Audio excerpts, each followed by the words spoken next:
Hello दोस्तों, अगर हम भारतीय इतिहास के पन्नों को पलट कर देखें तो एक समय था दोस्तों जब भारत पूरे दुनिया में विश्व गुरु के रूप में अपनी एक अलग ही पहचान रखता था। और उस समय दुनिया भारत को सोने की चिड़िया के नाम से जानती थी, क्योंकि यह देश हर क्षेत्र में समृद्ध था। विशाल धन संपदा का मालिक था अपना देश भारत, जिसके चलते हर कोई भारत देश पर शासन करने का सपना देखता था। और इस सोने की चिड़िया पर बाहरी लोगों ने कई बार आक्रमण भी किए, कई राजाओं द्वारा राज भी किया गया। वही हमारे देश पर अंग्रेजों ने काफी लंबे समय तक अपनी हुकूमत चलाई और इस दौरान भारत को कई नुकसान भी हुए। जहां पहले भारत देश को एक सोने की चिड़िया होने का दर्जा मिला था, उसी रीजन को लेकर आज हम इस टॉपिक पे आए हैं दोस्तों। तो चलिए जानते हैं कि आखिर भारत को सोने की चिड़िया क्यों और किस लिए कहा जाता था। दोस्तों, मौर्य साम्राज्य के दौरान भारत धीरे धीरे समृद्ध होने लगा, क्योंकि मौर्य साम्राज्य के राजाओं के पास काफी धन संपत्ति हुआ करती थी। वही भारत में मसाले, कपास और लोहा काफी अच्छी मात्रा में पाए जाते थे। प्राचीन भारत वैश्विक व्यापार का केंद्र और दुनिया का सबसे विकसित देश था। 101 BC में विक्रमादित्य उज्जैनी का राजा बने और इन्होंने लगभग 100 वर्षों तक राज किया। अगर हम राजा विक्रमादित्य के शासनकाल और कार्यों की बात करेंगे जिनके चलते भारत सोने की चिड़िया बना, इनके शासनकाल में भारत धन और धान्य से परिपूर्ण था और भारत की संस्कृति, कला, विज्ञान, उदारता, वीरता, चारों तरफ खुशहालियां और संपन्नता थी। इनके शासनकाल में जनता बहुत समृद्ध थी, इसलिए राजा विक्रमादित्य के शासनकाल में भारत सोने की चिड़िया कहलाती थी। दोस्तों, पहले के समय में ऐसा कोई भी व्यक्ति नहीं था जिसके पास खुद का काम ना हो। प्राचीन भारत में हर एक व्यक्ति कुछ न कुछ काम किया करता था और वह काम लघु उद्योग के रूप में हुआ करता था। यानी उस समय हर व्यक्ति अपनी जरूरत के हिसाब से काम किया करते थे और हर एक सामान का उत्पाद भी भारत के अंदर ही हुआ करता था, जिस कारण से भारत का सोना और धन भारत के अंदर ही घूमता रहता था। इस वजह से भी भारत को सोने की चिड़िया कहा जाता था।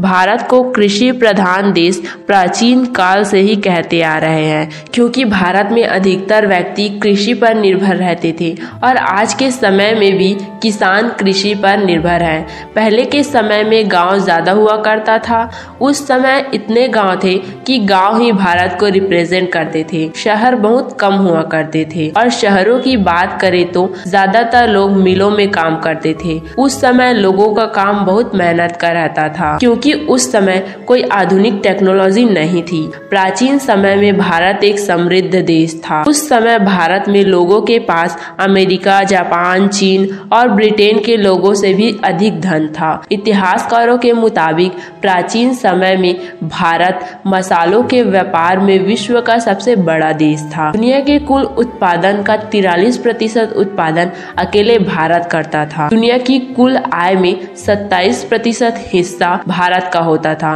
क्योंकि उस समय भारत में घर घर में कपास से सूत बनाया जाता था, लोहे के औजार बनाए जाते। प्राचीन काल में केवल मसालों का निर्यात नहीं बल्कि कई चीजों का निर्यात करता था, जैसे कि इन निर्यात की जाने वाली चीजों में कपास, चावल, गेहूं, चीनी, वही मसालों में हल्दी, काली मिर्च, दालचीनी शामिल थे। इसके साथ साथ पशु उत्पादन, रेशम और धातु उत्पादन, ज्वेलरी, चांदी के बने पदार्थ आदि को निर्यात किए जाते थे, जबकि बहुत कम चीजों का आयात करता था। इसीलिए हर नजरिए से भारत सुंदर समृद्ध था।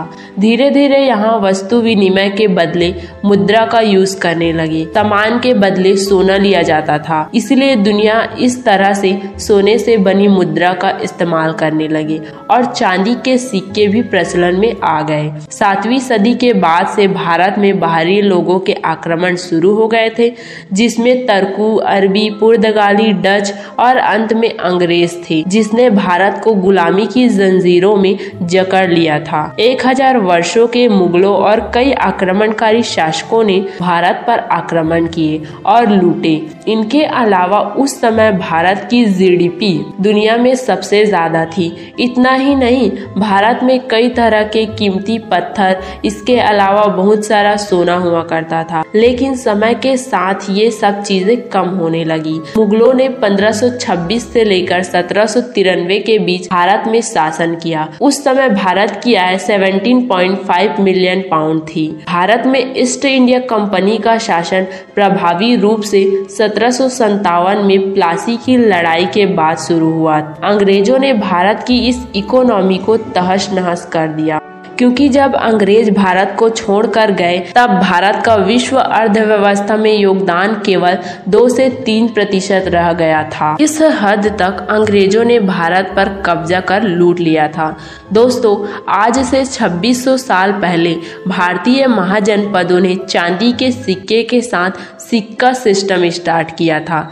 लगभग 350 BC में चाणक्य ने भारत में मौर्य साम्राज्य के लिए आर्थिक संरचना की नींव डाली थी। दोस्तों, हमारे भारत को सोने की चिड़िया ऐसे ही नहीं कहा जाता था। भारत के पास सोना तथा धातुओं से बनी कुछ बेशक कीमती चीजें थी, जो भारत के वर्चस्व को और भी ज्यादा बढ़ा देती थी। भारत को सोने की चिड़िया कहने के पीछे जो सबसे बड़ा रीजन था वह मयूर सिंहासन था।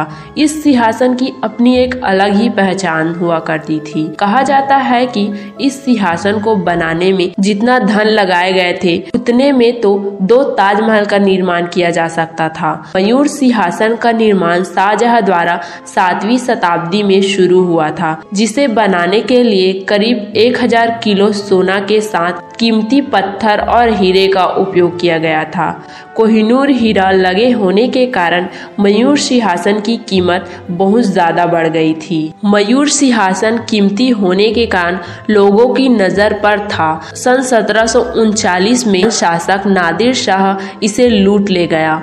कोहिनूर हीरा दुनिया का सबसे बड़ा हीरा है, जो कि 186 कैरेट का था, जो कि भारत में ही पाया गया था। और 5000 साल पुराना यह हीरा गोलकुंडा की खदान से मिला था। इस हीरे के लिए कई युद्ध भी लड़े थे। कोहिनूर हीरा प्राचीन समय में भारत के पास हुआ करता था, जो आज के समय में यह हीरा इंग्लैंड की रानी एलिजाबेथ द्वितीय के ताज की शान बढ़ा रहा है। वर्ल्ड गोल्ड काउंसिल ने कुछ समय पहले अनुमान लगाया कि भारत के पास अभी भी 22,000 टन सोना है, जिसमें से 3,000 से 4,000 टन सोना भारत के मंदिरों में है। 13 मंदिरों के पास भारत के सभी अरबपतियों से भी ज्यादा धन है। दोस्तों, और तो और भारत में खनिजों का भंडार है, जैसे सोना, लोहा, तांबा, मैग्नीज, चूना पत्थर, नमक, हीरा, परमाणु खनिज और बहुत कुछ। इन सब का भारत में बहुत मात्रा में उत्पादन किया जाता था, बल्कि इन्हें देश विदेश में भी निर्यात किया जाता था और खेती के जरिए कई चीजों का उत्पादन